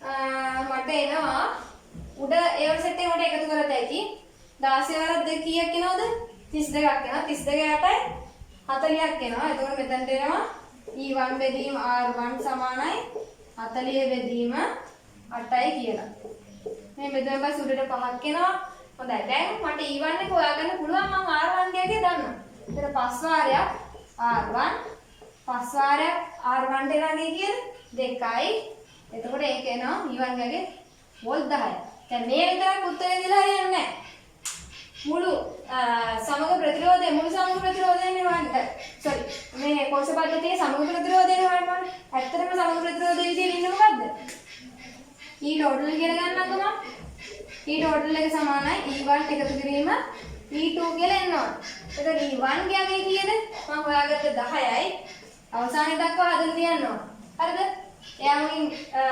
ශක්තිය සෝරි ධාරාව සපයන්නේ මේ පැත්තට ඒ ඉන්නේ ඒ පැත්තට ධන කියලා ගත්තොත් එයා 10ක් දෙනවා ඊට පස්සේ මේ සෙට් එක වලත් ඒ පැත්තටම ධාරාව යවන්න මෙයාත් ඒ පැත්තටම මේ සෙට් එක ඒ පැත්තටම ධාරාව යන්නේ ඒ හින්දා E1 ධන E2 කියලා එනවා හරිද අගයන් ආදේශ කරද්දිත් එහෙමයි E1 ට ධන අගයක් එනවා E2 ටත් ධන අගයක් එනවා හරි ඊට පස්සේ E2 ගාගේ කීයද E2 ගාගේ මට ඇවිල්ලා තියෙනවා 10 වෝල්ට් ඔන්න මෙතන නෑ දෙකේම ගියන් 10යි නේ ඔන්න ඔය විදිහට එනවා ඊට පස්සේ උත්තරේ කීයද 20යි වෝල්ට් කියලා එනවා සමකෝෂයේ විද්‍යුත්ගාමක බලය හරි එතකොට සමකෝෂයේ අභ්‍යන්තර ප්‍රතිරෝධයේ උත්තරද කොහොමද ඒක හොයන්නේ සිම්පල් R කියලා ගන්නකො ඔයා එතකොට එයා ඉන්නේ R1 ධන R2 ගෙන් R1 ගියගේ මට ආව කීයක්ද 2යි R2 ගියගේ 8යි උත්තරේ 10යි ඕම් කියලා ඔයාලට ඕන නම් මේක වඩාත් හොඳයි මෙන්න මේ විදිහට සමකෝෂ පොඩ්ඩ ඇදලා එන්න මෙතනින් ඊතරයක් දාලා අදින්න මේක වඩා ඉරේස් කරන්න එතකොට මට මේ විදිහට ඊතරයක් දාලා සමකෝෂය ඇදලා පෙන්නන්න එතකොට යාගේ විද්‍යුත්ගාමක බලය ගත්තේ මම E total කියලා නැත්නම් ඒක කැපිටල් කියලා ගන්නකො ඊට පස්සේ යාගේ අභ්‍යන්තර ප්‍රතිරෝධය සිම්පල් R කියලා ගන්න උත්තරේ හොයලා මෙතනින් ලියලා තියාගන්න 10යි මෙතනට කීයද ආවේ අපිට E1 ධන E2 කියලා 20ක්ද ඔව් මෙතන 20යි වෝල්ට් මොනතරම් කරන්නේ සමාන්තරගත ප්‍රතිරෝධ පද්ධතියක් ධාරා විභේදකයක් විදිහට ක්‍රියා කරනවා ධාරා විභේදකයක් කියන්නේ ධාරා බෙදලා දෙනවා හරිද එතකොට මේ ධාරා මුළු ධාරා බෙදී යන්නේ R1 සහ R2 වෙත. හරිද? ඒක සිද්ධ වෙන්නේ දැන් මෙතනදී මෙතන සංදි සැලකුවොත් එහෙම කර්චොෆ්ගේ පළවෙනි නියමයට අනුව එයා මොකද්ද කියන්නේ? පරිපත සංදියකදී ධාරාවන්ගේ වීජයික්‍ය ශුන්‍ය වේ කියලා කියනවා. ඒ කියන්නේ පරිපත සංදියක් වෙත එන මුළු ධාරාවම ඒකෙන් පිට වෙලා යන්න ඕනේ කියලා තමයි එයා කියන්නේ. හරි?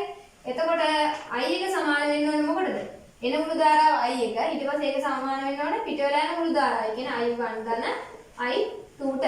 මේක තමයි කර්චොෆ්ගේ පළමු නියමයෙන් කියවෙන්නේ. හරි. හොඳයි. දැන් මේ විදිහට ධාරා විභේදක දැන් කලින් අපි ඉගෙන ගත්තේ විභව විභේදකයක් විදිහට ක්‍රියා කරන කවුද? ශ්‍රේණිගත ප්‍රතිරෝධ පද්ධතිය. මෙතනදී නැත්නම් ශ්‍රේණිගත ප්‍රතිරෝධ යුගලයක් එතනදී අපි ඉගෙන ගත්තනේ. ඊට පස්සේ මෙතනදී නම් ධාරා විභේදකයක් විදිහට ක්‍රියා කරන කවුද? සමාන්තරගත ප්‍රතිරෝධ පද්ධතිය. හොඳයි. දැන් මේ වගේ එකක ඇත්තටම ඔයාලට හොයාගන්න උවමනා වෙන්නේ බොහෝ විට I1 ගේ එහෙම නැත්නම් I2 ගේ අගය. හොඳයි. එතකොට දැන් මම අරකේ වගේ දැන් මේක සඳහාද I1 හොයන්න එහෙම නැත්නම් I2 හොයන්න එකපාරේ ගන්න පුළුවන් වෙන සමීකරණයක් හොයන්න තමයි යන්නේ. හරි. ඊට පස්සේ දැන් මම මේකේ සමග ප්‍රතිරෝධය මේ සයිඩ් එකෙන් අද ගන්නවා. මෙන්න මේ විදිහට. මේ තියෙන සමග ප්‍රතිරෝධය හරහා තියෙන විභවාන්තරය මෙන්න මේකමයි. ඒක V කියලා ගන්නවා මම. හරි.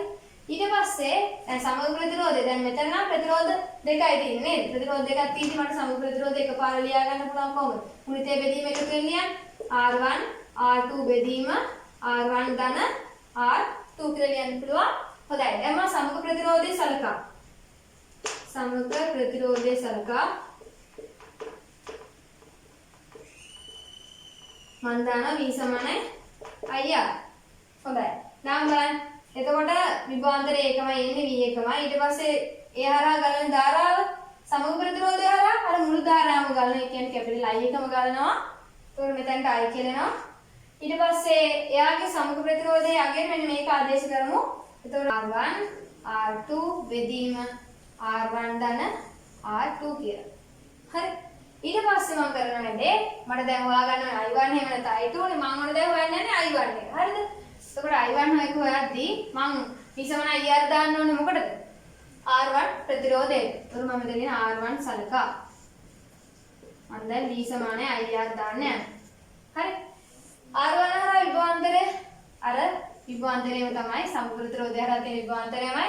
ඊට පස්සේ එයා තුලින් ගන්න ධාරාව I1 ඊට පස්සේ ආය ප්‍රතිරෝධයගේ R1 හරි. දැන් මට පුළුවන් මෙන්න මේ සමීකරණයයි සමාන කරන්න.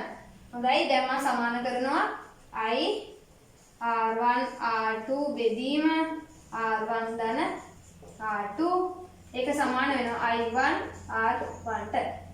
හරි. ඊට පස්සේ මේව සමාන පද කැපිලා යනවා. එතකොට මට ගන්න පුළුවන් I1 සදා ප්‍රකාශනයක්. මෙන්න මේ වගේ I1 සමාන වෙනවා මුළු ධාරාව කියන්නේ කැපිටල් I වාරයක් R2 බෙදීම R1 ධන R2 කියලා.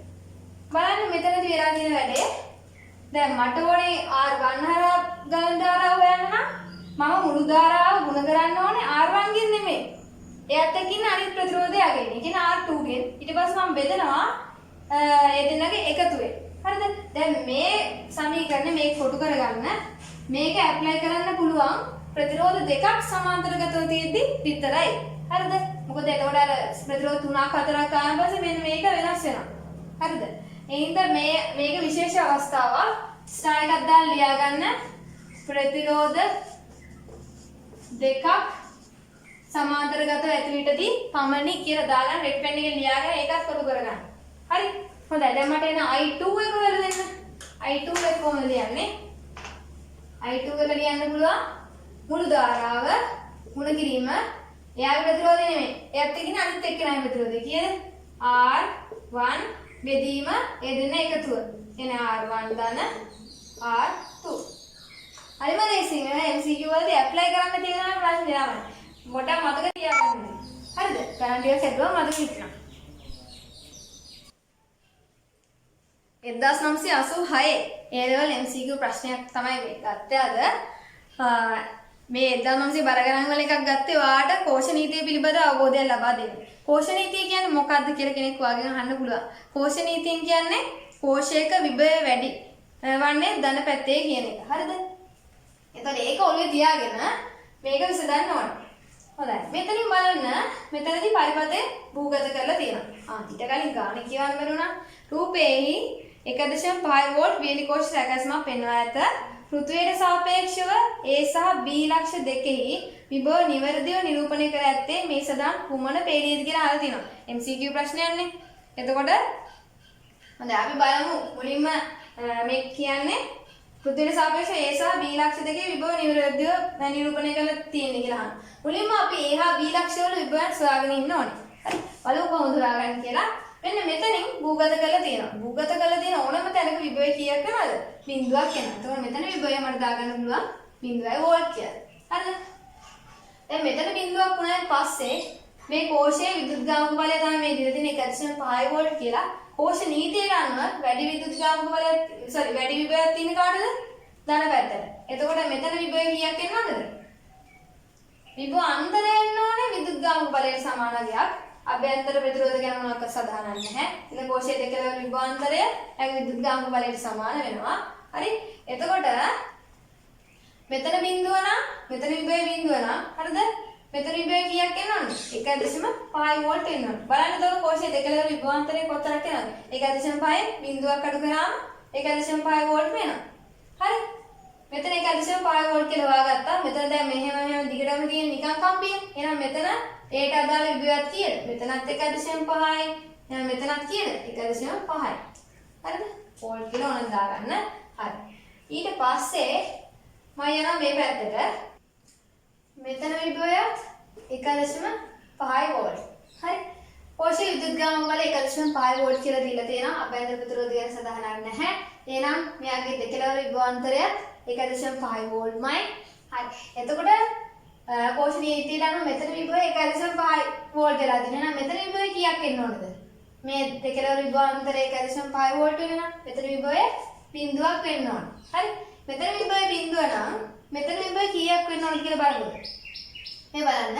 කෝෂ නීතියට අනුව ධන පැත්තේ විභවය තමයි වැඩි වෙන්න ඕනේ. එතකොට මෙතන බිඳුව එනවා නම් මෙතන ධන 1.5ක් එන්න පුළුවන්ද?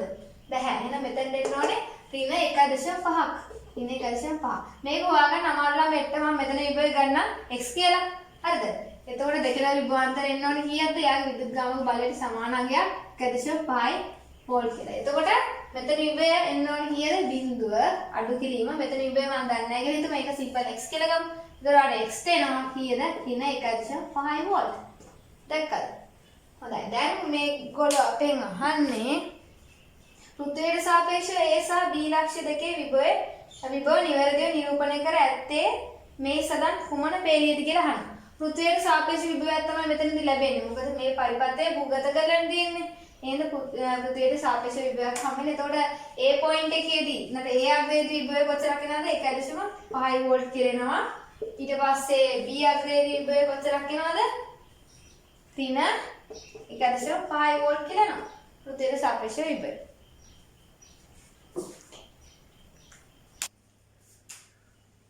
ඇමීටරයක් පරිපූර්ණ එකක් වුණා නම් එයාගේ අභ්‍යන්තර ප්‍රතිරෝධය ශූන්‍යයි. ඇමීටරයේ පරිපථ සංකේතය තමයි මෙන්න මේක. ඒ දාලා රවුන්ඩ් කරන්න. හරි. දැන් මම මොකද්ද කිව්වේ? එයාගේ අභ්‍යන්තර ප්‍රතිරෝධය බිඳුවක් වෙනවා. හරිද? ඊට පස්සේ වෝල්ට්මීටරයක් පරිපූර්ණ එකක් නම් එයාගේ අභ්‍යන්තර ප්‍රතිරෝධය අනන්තයක් වෙනවා. එයාගේ අභ්‍යන්තර ප්‍රතිරෝධය මම ඒක සිම්පල් ආර් කියලා ගන්නවා. ඔයාලට කැමති නැහැ කැපිටල් ආර් කියලා ගන්න. ඒක අනන්තයක් වෙනවා. මේ අනන්තයේ ළමයි ඔයගොල්ලෝ මේ අටේ ඉලක්කම මෙහෙම තිරස් කරලා තියෙන සමාන කට්ටිය මේ ඇල්ෆා දානවා. එතකොට වැරදි. ඇල්ෆා දාන්නේ අනන්තයට. මෙන්න මේ සලකුණ තමයි දාන්නේ. හරි? හරි. එතකොට වෝල්ට්මීටරයක ප්‍රතිරෝධය අනන්තයක් වුණායින් පස්සේ එයාගේ අභ්‍යන්තර ප්‍රතිරෝධය අනන්තයක් වුණායින් පස්සේ එයා තුලින් ධාරාවක් ගන්නවද? නැහැ. මෙන්න මේ විදිහට පරිපූර්ණ වෝල්ට්මීටරය පාවිච්චි කරාන් පස්සේ අපි විභවාන්තරයේ මනින තැන ගානට විභවාන්තරය නිවැරදිම විභවාන්තරය හම් වෙනවා. මේ වගේ පරිපූර්ණ වෝල්ට්මීටරයක් පාවිච්චි කරාන් පස්සේ නැත්තම් මෙයාට මේ අනන්තයට වඩා අඩු සාමාන්‍ය ඔයා ප්‍රතිරෝධය මන්න තැන වා හිතනවා ප්‍රතිරෝධයක දෙකලවර විභවාන්තරය මන්නවා කියලා. හරිද? එතකොට මේ ඔයා ඒක දෙකලවරට සෙට් කරන මේ වෝල්ට්මීටරේ දැන් මෙයාගේ ඕම් 100යි මෙයාගේ අභ්‍යන්තර ප්‍රතිරෝධය ඕම් 100 වගේ තිබ්බනම් අන්න මෙයා ප්‍රතිරෝධයක් වශයෙන් සලකලා අපිට ගාන හදන්න වෙනවා. මොකද මෙයා තුලිනුත් මේ අවස්ථාවේ ධාරාවක් ගන්න නිසා. එතකොට මට මේ වෝල්ට්මීටරේ පාඨාංගයේ විදිහට ලබා දෙන්නේ හරියට මෙයාගේ දෙකලවර විභවාන්තරය නෙමෙයි. හරිද? ඒ හින්දා වඩාත්ම නිවැරදි පාඨාංගය ලබා දෙන්නේ පරිපූර්ණ වෝල්ට්මීටර. ඇත්තටම ප්‍රායෝගික එහෙම ඒ කියන්නේ සාමාන්‍ය විද්‍යාගාරදී එහෙම ඒවා නැහැ. මේ පරිපූර්ණ වෝල්ට්මීටර පරිපූර්ණ ඇමීටර ඒවා නැහැ. නමුත් මේ ගණන් හදද්දී ඒගොල්ලෝ කියනවා පරිපූර්ණ කියන වචනේ දාලා. හරිද? හොඳයි. ඊට පස්සේ පරිපූර්ණ කෝෂයක් කියන්නේ මොකද්ද?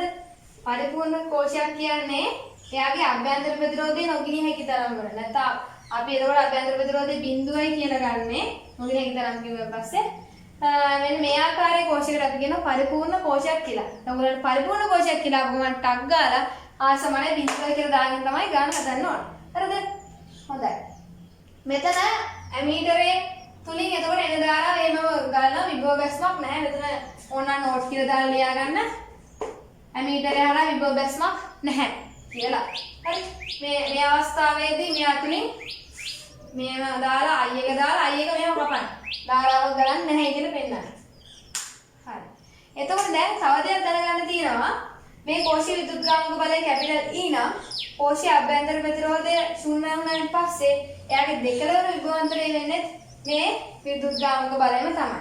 මොකද කෝෂයක දෙකලවර විභවාන්තරයේදී අපි සාමාන්‍යයෙන් පාවිච්චි කරන්නේ V සමානයි E ඍණ I R කියන එක. මෙතන සිම්පල් R එක බිඳුවක් වුණාන් පස්සේ මේ පදයම බිඳුවක් වෙනවා. එතකොට V සමානයි E කියලා එනවා. කෝෂය දෙකලවර විභවාන්තරය එයාගේ විදුලිකාංග බලයට සමාන වෙනවා. පරිපූර්ණ කෝෂ තියෙද්දි. හරිද?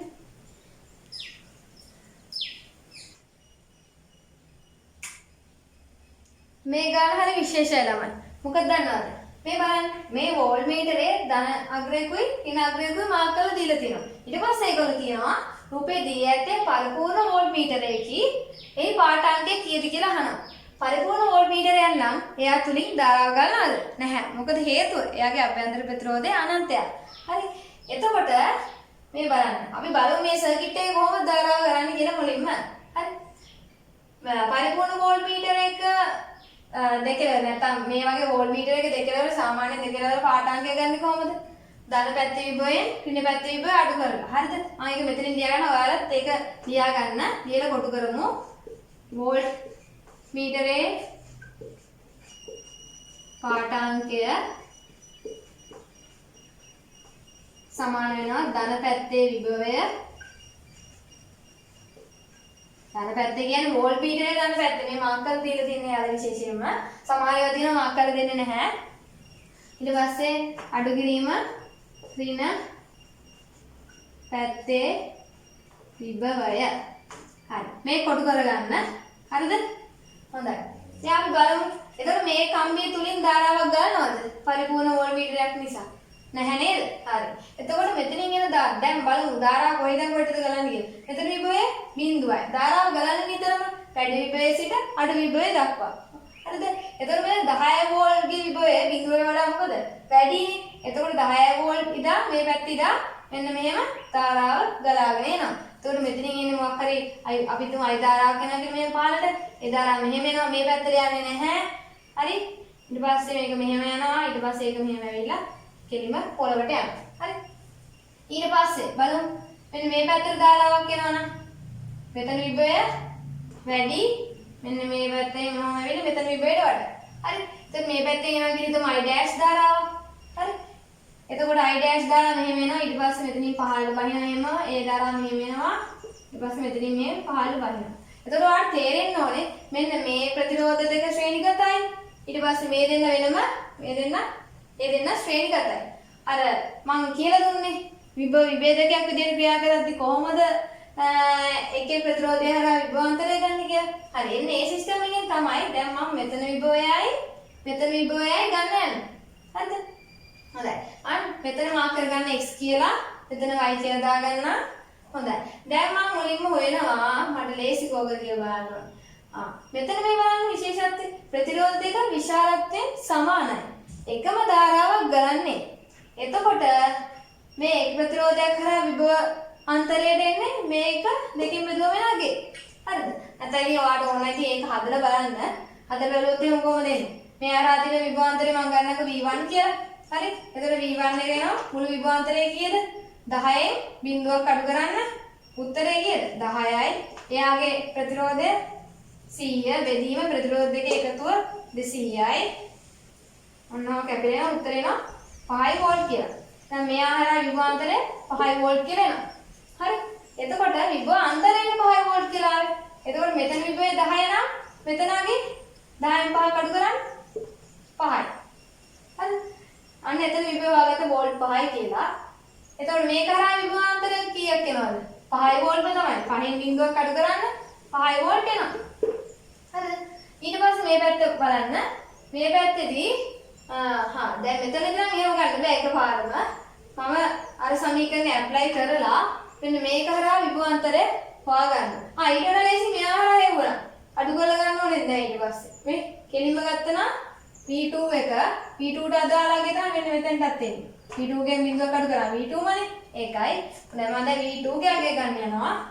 මේ හරහා තියෙන මුළු විභවාන්තරය කීයද එන්නේ? මෙතනටත් 10යි එන්නේ එතකොට. 10යි මෙතනත් 10යි. එතකොට 10න් බිඳුවක් අඩු කරාම 10යි. මොකද ඉතින් එයාගේ ප්‍රතිරෝධය 250යි.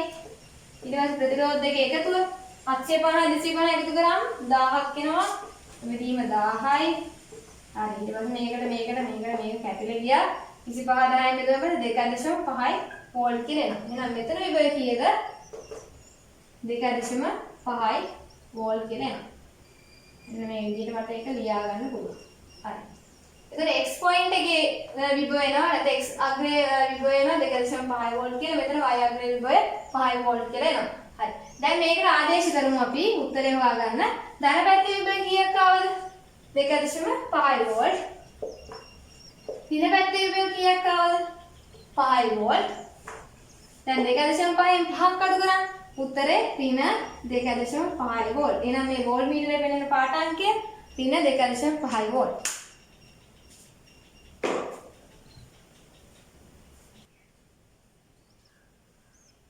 මේ අවුරුද්දේ ඉරල කරන අංගිල මල්ලිලා වෙනුවෙන් තමයි වීඩියෝ එක කරේ. කට්ටිය කිව්වා මම හුඟක් දවස් ලෙඩ වෙලා හිටියා. ඇස් අනමන හැදිලා ඒත් කට්ටිය කමෙන්ට් කරලා තිබ්බා අක්කා තව මොකක් හරි රිවිෂන් වීඩියෝ එකක් දාන්න කියලා. ඊට පස්සේ එක්කෙනෙක් කමෙන්ට් කරලා තිබ්බා ධාරා විද්‍යුතයේ පාඩම ඒකේ රිවිෂන් එකක් කරන්න කියලා. මට ඊට කලින් ඉඳලාම එයා කියන කලින් ඉඳලාම ඉතිලා තිබ්බේ ධාරා විද්‍යුතය කරන්න කියලා. කට්ටිය ගොඩක් ඉල්ලුවේ අර මේ පදාර්ථ හා විකිරණ මේ පාඩමේ රිවිෂන් එකක් කරන්න කියලා. මේ මට හිතුණා අර නංගිත් අහම කිව්වන් පස්සේ මේ ඔකොඩම කලින් මේක පොඩ්ඩක් කරලා ඉන්න ඕනේ කියලා ධාරා විද්‍යුතය. මොකද මේකෙන් MCQ කිහිපයක් එනවා ඇවිල්ලා තියෙන සමහර අවුරුදු වල රචනා ප්‍රශ්නකුත් එන්න පුළුවන්. එහෙනම් මේ ටික දැනගෙන යන්න. මම අද කැම්පස් කියන්නේ නැහැ. ඕගොල්ලෝ ඉඳලා එක්තරා කැපවීමක් මාත් කරනවා. ඒ කියන්නේ ඒකේ ඇති ලාභයක් නැහැ. නමුත් මටත් ඕනේ කොහොම හරි ඒකට යන්න පොඩි සපෝට් එකක් දෙන්න. දැන් කොළඹ ළමයිට නම් පහසුකම් උපරිමයෙන්ම තියෙනවා. සමහර පළාත් ළමයිට පහසුකම් නැහැ. ඒ වගේ දන්න යාළුවෝ ඉන්නවා නම් මේක තව ෂෙයා කරන්න. අද දැන් ඕගොල්ලන්ට කරන්න පුළුවන් එකම දේ ඔයා විතරක් බලලා ඉගෙන ගන්න එක නෙමෙයි ඇත්තටම කරන්න ඕනේ. ඔයාට මේ කාලේ පින් වැඩ කර කර ඉන්න විදියක් නැහැ නේ. එක්සෑම් අස්සේ කරන්න පුළුවන් එකම පින් වැඩ මේක තව කට්ටියට ෂෙයා කරන්න. තව ළමයට මේක ඉගෙන ගන්න දෙන්න. හරිද? බැරිම ළමයි එක ලකුණක් හරි ගනින්න මේක බලලා. එහෙනම් මේක තව කට්ටියට ෂෙයා කරන්න, සබ්ස්ක්‍රයිබ් කරගන්න කියන්න. බෙල් අයිකන් එක ක්ලික් කරන්න. හොඳයි. දැන් තව දෙයක් කියන්න ඕනේ. මේක ගොඩක් ෂෙයා කරලා මේක මාළිල සෙට් එකක් ඉන්නවා මේකට උදව් කරන. එක වචනකින් හරි උදව් කරන මාළිල සෙට් එකක් ඉන්නවා. නංගිලා සමහර කට්ටිය උදව් කරනවා. මේ විශේෂයෙන්ම මාළිල එහෙම අක්කේ මේ දේ මෙහෙම වෙනස් කරන්න. එහෙම කීකී ඒගොල්ලෝ උපදෙස් දෙනවා. හොඳට සපෝට් එක මේ YouTube එකෙන් සෙට් වෙච්ච කට්ටිය. ඒගොල්ලන්ට ගොඩක් ස්තුතිවන්ත වෙනවා. එහෙම තමයි ඉතින් කියන්න තියෙන්නේ කට්ටිය ෂෙයා කරලා දෙන්න. යාළුවන්ට මට ඔය ස්කූල් ගෲප්ස් වල එහෙම තව දාලා දෙන්න. අපි බලමු තව මොන හරි රිවිෂන් වීඩියෝ එකක් දාන්න මම try කරන්නම්. පදාර්ථ විකිරණ පාඩමෙන් අර විකිරණශීලීතාවය ඇසුරෙන් දාපු රිවිෂන් වීඩියෝ එක බලන්න අනිවාර්යෙන්ම. ඒකේ 2019 ෆිසික්ස් පාස් පේපර් එකේ එක ප්‍රශ්නයක් කරන එක ඩිස්කස් කරනවා. ඒකේ ප්‍රශ්න තිබ්බා දැන් කට්ටියගේ සමහරව ඕල් දීලා කියලා කිව්වා. ඕල් දුන්නට හදන ක්‍රමය අනක දැන් මම මාකින් ස්කීම් එකක් කරන් බැලුවා. මාකින් ස්කීම් එකේ හදන ක්‍රමය දාලා උත්තරෙත් අවසානයේ අරගෙන මේකට ලකුණු නැහැ කියලා දීලා තියෙනවා. ඒවා ඉතින් ප්‍රොෆෙසර්ලා කතා කරලා මොකක් හරි එහෙම ප්‍රශ්නයක් වෙන්නේ නැති. නැත්නම් හදන ක්‍රමය අර මම වීඩියෝ එකේ කියලා දෙන විදිය. හරිද? ඒක ඉගෙන ගන්න මොනවා නැතත්. හොඳයි එහෙනම් thank you. අනික මම කියනවා මේ පාර A level exam එක හොඳටම කරන්න. යද්දී හිතාගෙන යන්න. තව ෂයි එකක් තියෙන කියලා රිලැක්ස් එක කියන්න. ඊළ වාඩි වුණාන් පස්සේ මම මේ පාර exam එක හොඳටම කරනවා කියලා හිතාගෙන හොඳටම කරන්න. අනිත් දේ තමයි මේ තව පොඩ්ඩක් මේ ටිකේ පොඩ්ඩක් අර වීඩියෝස් එහෙම බලලා පොඩ්ඩක් තමන්ගේ දැනුම වැඩි කරගන්න. පාස් පේපර්ස් ටික් කරලා හොඳට ඒ ප්‍රැක්ටිස් එක ගන්න. අනිත් එක්සෑම් එකට යන්න කලින් තියරි පොත පාඩම් කරලා යන්න පොඩ්ඩක් තියරි පොත් සෙට් එක ඔක්කොම අරගෙන 100 පොතක් එක දවසකට වගේ ඉවරයක් වෙන විදිහට පාඩම් කරගෙන යන්න. හරි ඒ කියන්නේ පේපර්ස් විතරක් කරලා මදි අර පාඩම් කරන වැඩෙත් වෙන්න ඕනේ. ඒකයි මම කියන්නේ. හරි හොඳයි. එහෙනම් thank you.